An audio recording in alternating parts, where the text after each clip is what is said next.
ఎప్పుడు ఒక నిర్ణయం తీసుకున్నాక తిరిగి ఆలోచన చేయద్దు, మంచో చెడ్డో. అప్పుడు కూడా మనస్సులో భయం ఉందనుకోండి, నమః శివాయ నమో నారాయణాయ శ్రీమాత్రే నమః, నిన్నెంతో ప్రార్థించానమ్మా, నువ్వు నాకు కనపడలేదు, నేను నిర్ణయం తీసుకున్నా, కుటుంబానికి యజమానిగా నాకు తప్పదు కదా, నా మీద బాధ్యత ఉన్నప్పుడు అందుకని నిర్ణయం తీసుకుంటాం. అందుకని నీకు దండం పెడుతున్నాం. బిడ్డ తప్పు చేసినా క్షమించేటువంటి సహన గుణం కలిగిన జగన్మాత పార్వతీదేవివి, అంచేత నా నిర్ణయంలో దోషమున్నా నువ్వే దాన్ని సరి చేసుకో అంటే ఖచ్చితంగా కుటుంబాన్ని కాపాడు తీరుతుంది.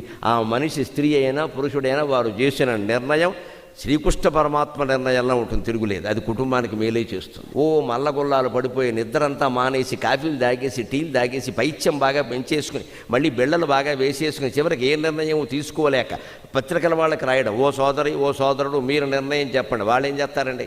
ఆలోచించగలిగినంత వరకు దంపతులు ఆలోచించాలి. ఆలోచించలేని పరిస్థితి లేకపోతే అమ్మవారికి దండం పెట్టేసి, అమ్మా నీదయ తప్పనిసరి ఈ నిర్ణయం తీసుకుంటున్నాం, కాపాడే పూజ, ఇది కాపాడు తీరుతుంది, అనుమానం లేదా.